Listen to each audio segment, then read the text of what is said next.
Hello বন্ধুরা, good evening. কেমন আছো তোমরা সবাই? আমরা খুব ভালো আছি। আর আজ সন্ধ্যের থেকে ব্লগটা স্টার্ট করছি। তো দেবাশিস ডিউটি থেকে চলে এসছে, আর ছেলেও ঘুম থেকে উঠে গেছে। আর আমি একটু সন্ধ্যেটা দেখিয়ে নিচ্ছি। আর এখন কিন্তু বাইরে একদম সন্ধ্যে হয়নি, এখন কিন্তু বিকাল বিকালই আছে। আর এখানে না শীতকালের দিনে তো সন্ধ্যেটা খুবই তাড়াতাড়ি হয়ে যায়, মোটামুটি 5:30টার আগেই একদম অন্ধকার হয়ে যায়। কিন্তু গ্রীষ্মকালে যখন আস্তে আস্তে সন্ধ্যেটা প্রচুর লেট হয়, মানে প্রায় 7:30 বেজে যায় এখানে সন্ধ্যে হতে।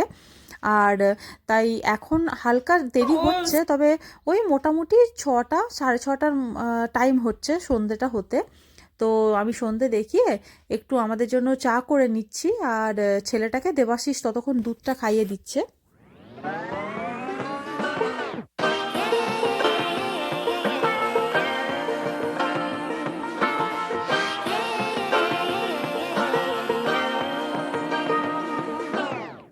I like to be educated, but I'm so frustrated. Hello to my loneliness. I guess that ignorance is bliss. Take me back to before I knew. Rewind, take it out of cue. Innocence can be a young man's game. Signed up for the hall of shame. I wish I knew how much I miss. আমরা চা খেয়ে নিয়েছি, আর ছেলেরও দুধ খাওয়া হয়ে গেছে। আর আমরা একটু না বাইরে বেরিয়েছিলাম হাঁটতে। আসলে সারাদিন বাড়িতে থাকি তো, ছেলে আমি দুজনেই না খুব বোর হয়ে যায়। তাই দেবাশিস বলে যে একবার চলো বাইরের থেকে ঘুরে আসি। আর ছেলে এই সময় একটু সাইকেলও চালিয়ে নেয়। আর এখন যেহেতু ঠান্ডাটা একটু কমেছে, তাই আস্তে আস্তে আমরাও বেরোতে স্টার্ট করেছি। আমরা শীতকালে তো কোথাও বেরোতে পারিনি, কিন্তু গ্রীষ্মকালে না আমরা রোজ একবার করে বেরোই। ও পার্কে হয়তো গেল, খেললো, বা এই যে সাইকেল চালালো, আর এই সময় আমাদেরও একটু হাঁটা হয়ে যায়। আর আজকে সন্ধেবেলাতে এই মেঘটা এত ভালো লাগছিল দেখতে, আকাশটা। আর আমাদের টাউনশিপটা না একদম সবুজ গাছে ঢাকা, আর প্রচুর ময়ূর আছে। তো এইভাবে মানে রাস্তায় হাঁটতে হাঁটতে সন্ধেবেলায় এক দুটো ময়ূরেরও দেখা পেয়ে যায়। তো খুব ভালো লাগে হাঁটতে। মানে সকাল সন্ধ্যেতে না অনেকেই এরকম হাঁটতে বেরোয়। তো আমরা বাড়ি ফিরে গেছি, আর তারপরে আমি তাড়াতাড়ি ডিনারের প্রিপারেশনটা করে নেব। আর আমি রান্নাটা আর্ধেকটা করে আমি রুমে যখন আসি দেখি যে ওকে একটু নিয়ে বসবো, তো বইটা নিয়ে। তো দেখছি ও বেডটার কিছুটা এই অবস্থা করে রেখে, এই অবস্থা। কি হয়েছে এটা? কি কি করে রেখেছো বেডটা? খেলার জন্য সবকিছু পেরে রেখেছি। আচ্ছা, তো পড়তে বসবে কোথায়? উম, জানি না। জানো না? না। ও, পড়তে বসবে তো একটু? হ্যাঁ, এই যে ওইখানেই। আচ্ছা আজকে দিনটায় বসবো। আচ্ছা, গ্রিন কালারের বইটাতে? হ্যাঁ। ঠিক আছে। তো আসলে পরীক্ষা তো ওদের শেষ হয়ে গেছে, এমনি পড়তে বসানো সেরকম কিছু নেই। কিন্তু ওর কি এখন ওদের নতুন সেশন শুরু হতে প্রায় এপ্রিল হয়ে যাবে, এপ্রিলের ফার্স্ট উইক থেকে হবে। এবার 1 মাস, আর বাড়ি যাওয়ারও আমাদের টিকিট হলো না, মানে টিকিট পাওয়া গেল না। তো ওই জন্য আমরা বাড়িও যেতে পারলাম না। এবার 1 মাস যদি ও না পড়ে, একদমই না পড়তে বসে, তাহলে ওর অভ্যাসটাও খারাপ হয়ে যাবে। তাই আমি কি করি, প্রতিদিন সন্ধ্যাবেলায় ওই একবার করে ওকে নিয়ে বসে, ও ড্রয়িং করে, কিছু লিখলো, বা অল্প একটু বই নিয়ে একটু দেখলো, যাতে ওর অভ্যাসটা অন্তত পক্ষে থাকে। তো ওকে নিয়ে একবার বসবো, তারপরে বাকি রান্নাটা করে নেব। আর চলো দেখতে থাকো, আশা করি তোমাদের দেখতে ভালো লাগবে।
এই যে ছেলেকে পড়ানো হয়ে গেছে, আর এবার রান্নাঘরে এসে তাড়াতাড়ি ডালটা একটু ছকে নেব। আমি ডালটা সেদ্ধ করেই গেছিলাম, যাতে ওর পড়া হলে গরম গরম ডালটা আমি ছকে নিতে পারি।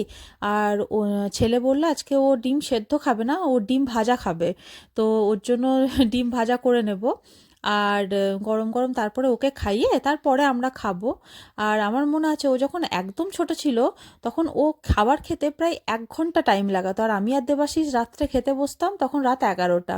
এখন তো তাও আধ ঘন্টার মধ্যে হয়ে যায়, কিন্তু তখন ও অনেক টাইম লাগাতো। আর ও না অনেক ছোটোবেলা থেকে বসে বসেই খাবার খায়। আর একটু টিভিটা চালিয়ে দিতাম, ওই 2 টাইম খাবার, ওই 2 টাইম ওকে একটু টিভিটা দিতে হয়। বাকি সারাদিন কিন্তু টিভি ফোন কিছু দেখে না, শুধু ওই খাবার টাইমটাতে। তো ব্যাস, এবার আমাদের ডিনারও হয়ে গেছে। আর আমি রাত্রেবেলায় গ্যাসের টেবিলটাকে আর গ্যাসটাকে একটু পরিষ্কারই করে রাখি, কারণ সকালবেলায় না নোংরা কিচেনে ঢুকতে ভালো লাগে না খুব একটা। তো ব্যাস, আজকের মতন আমার কাজ এখানেই শেষ। আর আবার দেখা হবে অন্য কোনো ব্লগে। আর যদি আমার ভিডিওগুলো তোমাদের ভালো লাগছে তাহলে প্লিজ আমার চ্যানেলটাতে একটা সাবস্ক্রাইব করো, আর ভিডিওগুলোতে লাইক করো, কমেন্ট করো আর শেয়ার করো। আর আবার দেখা হবে অন্য কোনো ব্লগে। ততক্ষণের জন্য ভালো থেকো, সুস্থ থেকো, good night, by.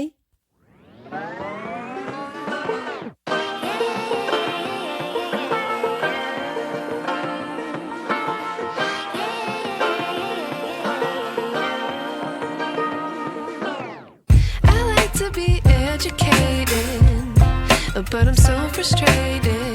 Hello to my